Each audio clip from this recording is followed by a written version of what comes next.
Samajwadi party के राष्ट्रीय अध्यक्ष अखिलेश यादव ने गुरुवार को लखनऊ में समाजवादी पार्टी कार्यालय में एक प्रेस कॉन्फ्रेंस की और मीडिया से बातचीत करते हुए उन्होंने कहा कि उत्तर प्रदेश में जब से भारतीय जनता पार्टी की सरकार बनी है तब से जंगली जानवरों का आतंक बढ़ता जा रहा है। भेड़िए सहित तमाम जंगली जानवरों के आतंक के बारे में बात करते हुए अखिलेश यादव ने कहा कि इन जंगली जानवरों, खासकर भेड़ियों का सरकार को जल्द से जल्द समाधान ढूंढना चाहिए। अखिलेश यादव ने तंज कसते हुए कहा कि अगर सरकार या फॉरेस्ट डिपार्टमेंट नहीं पकड़ पा रही है और सरकार जबकि इतना बजट दे रही है उसके बावजूद, तो ठोको नीति के तहत एसटीएफ को यह जिम्मेदारी दे देनी चाहिए। अखिलेश यादव ने यह भी कहा कि भेड़ियों के या जंगली जानवरों के हमले से जिन परिवारों को नुकसान पहुंचा है उन परिवारों से समाजवादी पार्टी के कार्यकर्ता मुलाकात करेंगे और पार्टी की तरफ से जो कुछ संभव होगा मदद भी करेंगे। अखिलेश यादव ने कहा कि बात सिर्फ जंगली जानवरों की नहीं है, बात छुट्टा जानवरों की भी है, जिनकी वजह से सड़कों पर भी आम लोगों की जान जा रही है। लोग डरे हुए हैं, लोग सहमे हुए हैं, लेकिन सरकार इस बारे में गंभीर नहीं है। सरकार को कम से कम गंभीर होना चाहिए। ये सच्चाई है कि पूरे उत्तर प्रदेश में लगातार जो छुट्टा पशु हैं, जानवर हैं, उनकी वजह से जान जा रही है। और इधर जो सुनने को मिल रहा है और देखने को मिल रहा है कि गीदड़ की वजह से पूरे के पूरा जो हमारा क्षेत्र परेशान है, लोग भयभीत हैं, डरे हुए हैं। हमारे तमाम पत्रकार साथी भी मौके पे गए हैं, परिवार के सदस्यों से मिले हैं, उनकी बातचीत भी उन्होंने दिखाई है।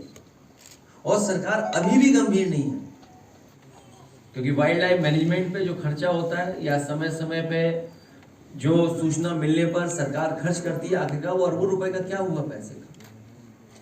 क्या वजह है कि उनके अपने लोगों को बंदूक लेकर के निकलना पड़ रहा है? या हो सकता है कि जिन मंत्री का विभाग है उन्हें भी काम करने का मौका न मिल रहा, उन्हें काम करने न दिया जा रहा हो।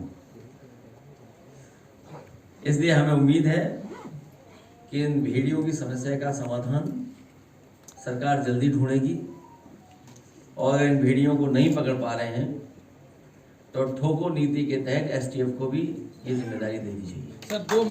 तो हम लोगों ने तय किया कि जिन बच्चों का नुकसान हुआ है, घायल हुए हैं, चोट खाए हैं, उन परिवार के सदस्यों को बुला करके मैं मिलूंगा और पार्टी की तरफ से जो कुछ मदद हो सकती है वो हम लोग करेंगे। आपको बता दें कि मुख्यमंत्री योगी आदित्यनाथ के भस्मासुर वाले बयान पर सवाल पूछे जाने पर अखिलेश यादव ने कहा कि समाजवादी पार्टी और मैंने कभी किसी संत, महंत, सन्यासी पर कोई अनर्गल टिप्पणी नहीं की है। अगर उनको लगता है कि उन्होंने इसका भाव किस तरह से लिया है तो मैं यही कहूँगा कि वो हमारे प्रदेश के मठाधीश मुख्यमंत्री हैं। उनसे और किस भाषा की उम्मीद कर सकते हैं, क्योंकि जब से बीजेपी हारी है तब से इन लोगों की भाषा बदल गई है। भस्मासुर पे अखिलेश यादव ने कहा कि एक प्रदेश में या दो भस्मासुर नहीं हो सकते।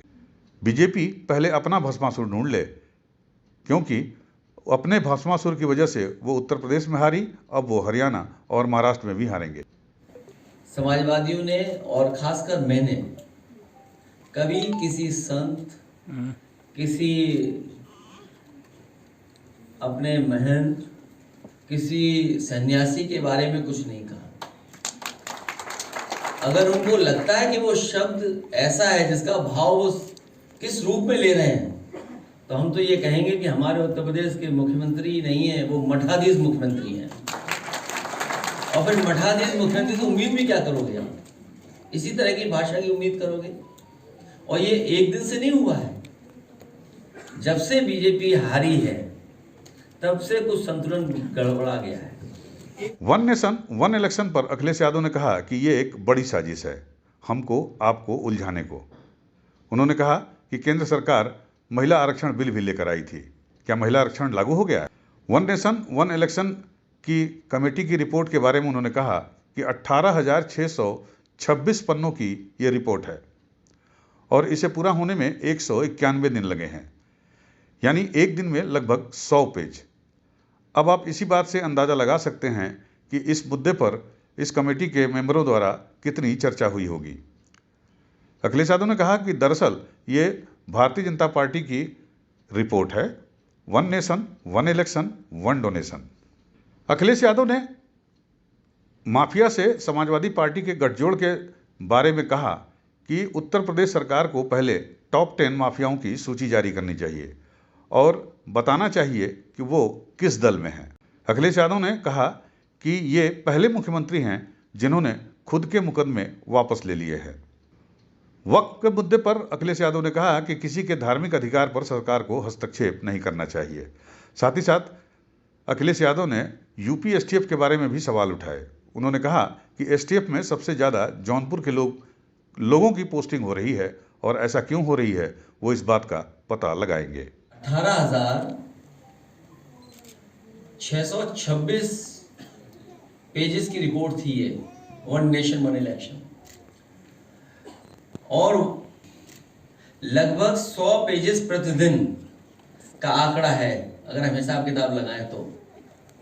इसी से पता चलता है कि इसके बारे में कितना सतही पर दिखावटी चर्चा हुई होगी। तो सोचिए कितना चर्चा हुई होगी अगर इतनी बड़ी रिपोर्ट थी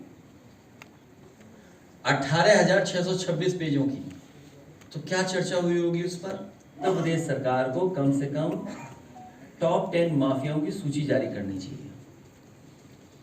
वो टॉप 10 माफिया कहाँ हैं और किस दल में, इसकी सबको जानकारी हो जाएगी।